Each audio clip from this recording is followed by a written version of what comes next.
Euzu billahi mineşşeytanirracim. Bismillahirrahmanirrahim.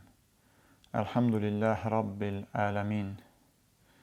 Rəhman və Rəhim olan Allahın ismiyle. İnşallah bugünkü mövzumuz qızıl kişiyə haramdırmı mövzusudur.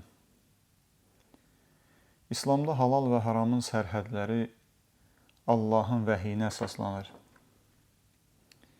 İslamda halal və haramın sərhədlərini yalnız uca Allah müəyyən edir. İnsanların öz istəklərinə görə halal və haram təyin etməsi qəti şəkildə qadağandır, icazəli deyil. Bu mövzuya aid inşallah bir neçə Quran ayəsi bizə bu həqiqəti açıq şəkildə bildirir. Ərəb surəsinin 32-ci ayəsi. Buyurur ki, Qul mən harrama zinətəllahilləti əxrəcəl ibadihi və tayyibati minər-rizq. Qul hiyə lilləzīnə əmənu fil həyatid dunya xalisatan yevməl qiyamə. Kəzəlikə nufəssilul əyət liqavmi ya'lamun. Tərcümələrdə baxsız görəcəksiniz ki, buna belə tərcümə veriblər. De Allahın qulları üçün yaratdığı zinəti və təmiz ruziləri kim haram etdi? Amma əslində burada yaratmaq sözü keçməyib. Xalaqa sözü ilə bir söz keçməyib burada. Burada əxracə, ixrac sözü keçib. Düzgün tərcümə belədir. De Allahın qulları üçün çıxardığı zinəti və təmiz ruziləri kim haram etdi? Yəni Allah haram etməyib. Qul hiyə lilləzīnə əmənu. De onlar fil həyatid dunya xalisatan yevməl qiyamə. De bunlar dünya həyatında iman edənlərindir. Qiyamət günü isə yalnız onlara, möminlərə, iman edənlərə məxsusdur. Kəzəlikə nufəssilul əyət liqavmi ya'lamun.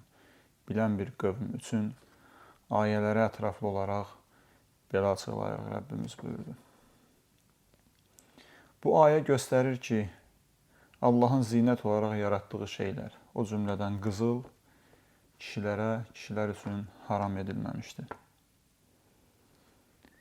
Bəli, Nəhl surəsinin 116-cı ayəsində uca Rəbbimiz belə buyurur.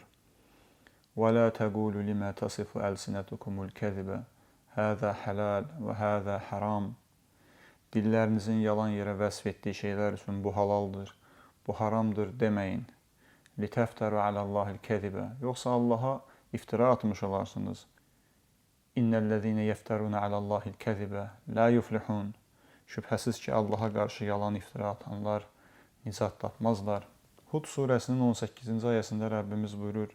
وَمَنْ أَظْلَمُ مِمَّنْ اِفْتَرَى عَلَى اللّٰهِ كَذِبًا. Allaha yalan iftira atandan daha zalim kim ola bilər? اُولَٰئِكَ يُعْرَضُونَ عَلَى رَبِّهِمْ. Onlar yu'raduna ərz olunacaqlar. Hesab üçün Rəblərinin huzuruna gətiriləcəklər. Və yəqulul əşhəd. Şahid olanlar deyəcəklər. Həuləillezine kəzəbə alə rabbihim. Bunlar o şəxslərdir ki, dünya həyatında Allaha iftira atdılar.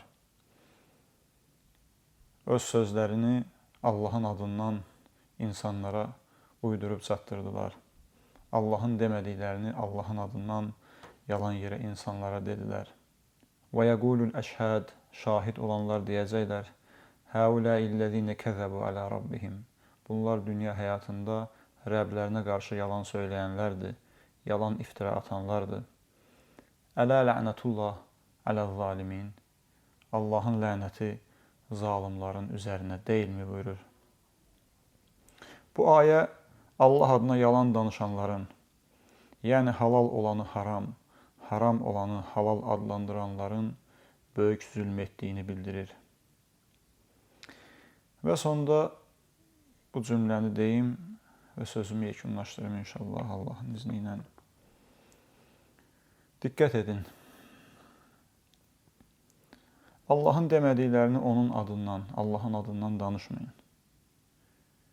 Yoxsa uca Allaha iftira atmış olarsınız. İftira sizi zalimların sırasına qatar. Zalim isə Allahın lənətinə düçar olar. Dilinizə sahib çıxın. Bilib, bilmədən danışmayın. Lənətə yox, rəhmətə nail olun. Vəssalamu aleykum və rəhmətullahi və bərəkətuhu.